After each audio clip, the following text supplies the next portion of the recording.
sa tête pourra lui faire faire le contraire, tout simplement. Et comme le Rabbi ramène cet exemple des nazis, c'était comme je dis, c'était pas des Africains qui n'avaient pas fait d'études, qui comprenaient rien à la vie.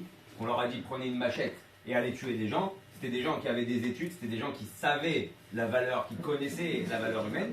Quand on a réussi à les convaincre au niveau intellect que pour le bien du monde, il faut faire ça, oh, je dis ok. Donc automatiquement, ils ont fait ça. Et c'est pareil pour un juif.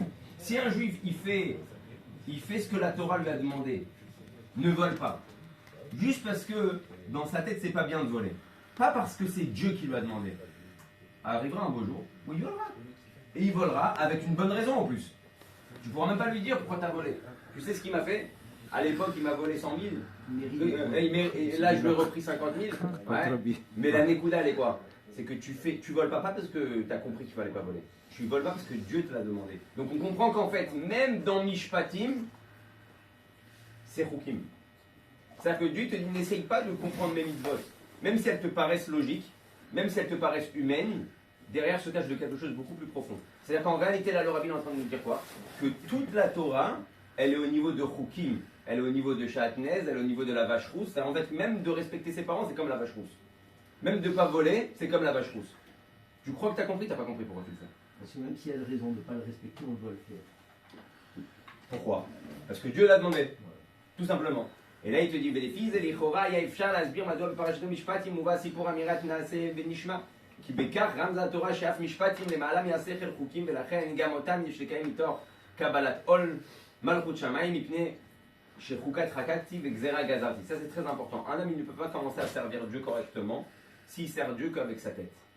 Il faut qu'il soit en mode Kabbalat Ol. Kabbalat Ol c'est tout d'abord, je fais parce que Dieu m'a demandé et après j'essaie de comprendre. Si je commence par j'ai compris, je fais et après c'est Dieu qui m'a demandé. Là tu vas faire un balagan dans ton... Alors il va bal, mais il faire le marquer, mais quand même amis. Le Rabbi ramène donc vers la vie, mais chez Parashat Mishpatim, Parashat Yitro, Matan Torah, Delichora. Maintenant il te dit quel rapport Parashat Mishpatim, elle vient tout de suite après la Parashat Yitro. Parashat Yitro c'est Matan Torah. Maintenant tu viens tout de suite, tu me rends dans Mishpatim. Ikar Chidush Matan Torah, il y a des Sugim Mishpatim, et la Beilou des Sugim Chukim. Et ta Madavar, et ta Mishpatim, et ta Lishmor, et quand même Mitzal Nafi Vasrifi. Et donc c'est encore la question qui revient. Juste après Matan Torah, les premières mitzvot que tu dois m'enregistrer, c'est quoi? De m'enregistrer. J'ai vu l'enregistrer, ça m'a fait un lapsus révélateur. Les premières mitzvot que tu dois enseigner juste après Matan Torah, c'est quoi? Si le Naaseh Benishma, c'est ce qui a engendré que Dieu nous donne la Torah et les mitzvot, donc les premières mitzvot que tu aurais dû m'enseigner, c'est les mitzvot que je ne comprends pas. Prokim, les choses que je sais que tu ne vas pas faire tout seul. Que si je ne te les dis pas, tu ne vas pas savoir les faire. Donc Moshe Rabbeinu, il aurait dû s'asseoir et il dit bon les gars, on a reçu Matan Torah. Venez, je vous explique c'est quoi la vache rousse. Venez, je vous explique c'est quoi Sha'atnez. Venez, je vous explique c'est quoi Bassar Vechalav. Venez, je vous explique parce que tout ça, vous n'allez pas le faire de vous-même. Les autres mitzvot, en réalité pas, on s'en fiche. Mais ça peut attendre pour après. Parce que le Ham Israël vient de recevoir Matan Torah. Ils ne vont pas se mettre à tuer et à voler. Les gens, ils comprennent ça automatiquement, il ne faut pas le faire. Alors pourquoi Moshe il s'assoit et les premières halachot qu'il leur apprend, c'est des halachot les plus basiques, les plus standards. D'accord? Les plus logiques, ouais. Alors il y a Tamishpatim, il y a Tzarech Lishmor Velekayim Mitzad Achi U'Asichli Gamnu Le'Atzivu Yashem Ki Divra Gemara Shilmale Lo Nitvu Din U'Shechtevu ובפרט על פי שיטת הרמב"ן שהדינים שעליהם נצטוו בני ישראל לבני נוח היינו לא רק שלא 7 ימים אלא אף דיני גנבה וכולי. נמצא שעל כללות הרוב העניינים משפטים כבר נצטוו ישראל מקודם בתוך בני נוח. Et donc il faut savoir que l'âme Israël va recevoir un nouveau statut. Jusqu'à la Matan Torah, on était ce qui s'appelle aussi des Bnei Noach. Ouais, les enfants de Noach. Les enfants de Noach, on sait qu'ils ont reçu les lois de Noé, les 7 lois de Noé.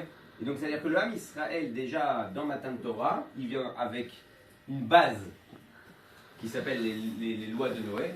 D'ailleurs, la corruption et tout ces choses-là, c'est après qu'il y a eu le Maboul. Déjà, il y avait toujours il y a toujours des problèmes, même à la sorte. Mais les peuples, les nations, elles avaient déjà des mœurs.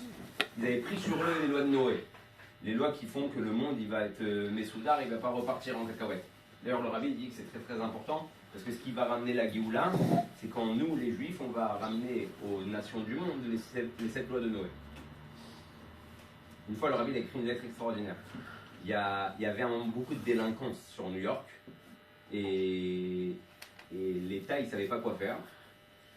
Et ils ont écrit au rabbi une lettre, un conseil au niveau éducatif, qu'est-ce qu'on peut faire pour que les gosses ils arrivent avec des flingues et ils faisaient n'importe quoi. Hein, la mairie elle est arrivée de New York et ils sont venus voir le rabbi et le rabbi leur a donné une réponse extraordinaire.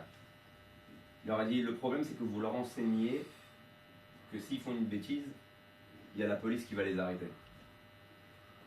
Le jour où l'enfant, hein, il se dit là il n'y a personne, il n'y a pas de police. Ouais, donc automatiquement il se dit quoi? Bon bah là il n'y a pas de police, c'est comme quand on est sur la route. Quand il y a la police, tu mets ton portable sur le côté, tu te ranges, tu mets ta ceinture, tu conduis comme il faut, dès que tu vois qu'il n'y a personne, tu t'es en mode, t'es en chute libre, t'es en mode tranquille. Le rabbi dit ce qu'il faut commencer à enseigner dans les écoles, c'est que c'est pas de la police qu'on a peur, c'est de Dieu qui nous voit à chaque instant, où qu'on soit, on n'a pas où c'est. Et c'est ça qu'il faut commencer à rentrer. Et le même État, ils ont développé dans tous les États-Unis, que le jour de l'éducation, Yud Aleph Nissan, vous savez qu'aux États-Unis, il y a un jour de l'éducation. Le 11 Nissan, le jour de l'anniversaire du rabbi, ouais, le jour où le rabbi il est né, chaque année, il change la date par rapport à l'ivri. Chaque année dans le calendrier américain, le 11 Nissan, quoi qu'il arrive, quand il tombe, que ce soit un vendredi, un samedi, un dimanche, un lundi, il le fixe comme le jour de l'éducation nationale. Shabbat Agadol. Ouais, Shabbat Agadol. Sur l'anniversaire du rabbi, parce que le rabbi leur a donné des conseils extraordinaires. Donc le rabbi, il t'apprend quoi? Si tu commences pas par Kabbalat Ol, d'abord, pas savoir si tu as toujours peur des choses que, c'est comme on a dit, Morad Basar Vadam, Veyi Morad Shamaim Alechem, que Morad Basar Vadam. Rabbi Yochanan, il a sauté quoi? Juste avant de mourir, on avait dit. Juste avant de mourir, les élèves, ils disent Rabbi, avant de partir, donne-nous un petit chidouche, donne-nous une belle phrase qu'on puisse vivre avec. Rabbi Yochanan, il leur dit, je vous souhaite que vous ayez peur de Dieu comme vous avez peur des êtres humains. Ouais, ils ont dit, C'est tout. ça on n'a pas besoin de toi pour savoir ça. Qu'on ait peur de Dieu comme on ait peur des êtres humains. Il leur a dit oui. Parce qu'en réalité, comme on a parlé du gazan et du gana cette semaine, un homme, il se permet plein de choses quand il est seul ou quand il est à la maison. Par contre, quand il est devant les gens, il fait le... En général, tous les gens qui viennent te voir avec des problèmes, et tu dis c'est pas possible qu'il est comme ça. Ouais.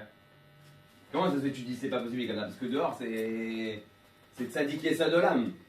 Il rentre à la maison, ça devient un terroriste. Ouais, ça devient une terreur. C'est pas possible, c'est lui qui, comme ça, il parle. Quoi, lui, il a levé la main. Quoi, lui, là, il s'est excité. C'est pas possible. C'est un cauchemar. Ouais, c'est un film d'horreur. C'est pas possible. Pourquoi? Parce qu'on a peur des hommes, on n'a pas peur de Dieu. Donc il leur a dit la bracha, hein, je vous souhaite que vous ayez au moins ça. Et donc Akadosh Baruch Hu, maintenant, il vient juste après Har Sinaï. Il nous enseigne des choses qui sont pshutim du monde. Et donc quand nous, on va enseigner aussi aux Goïm les Sheva Mitzvot Ben Noach, on va approcher à la Géoula. D'ailleurs, c'est la réponse pourquoi Yaakov, il s'est marié avec 2 sœurs. Pourquoi Yaakov, il s'est marié avec 2 sœurs? Parce que d'après la Torah, tu n'as pas le droit de te marier avec 2 sœurs. Mais tant que la Torah n'est pas donnée, qu'est-ce qui devance la Torah? C'est les 7 lois de Noé. Et dans les 7 lois de Noé, ils avaient déjà pris sur eux que quand tu fais un contrat, quand tu fais une promesse à quelqu'un, tu dois la respecter. Et comme il avait promis à Rachel de se marier avec elle, donc lui il a fait un calcul très rapide. La Torah m'interdit de me marier avec 2 sœurs, mais pour l'instant la Torah n'a pas encore été donnée. Alors que les 7 lois de Noé, oui, ils ont été données. Donc je dois respecter mon pacte des 7 lois de Noé. Et c'est pour ça qu'il s'est marié avec 2 sœurs. Alpi Alacha.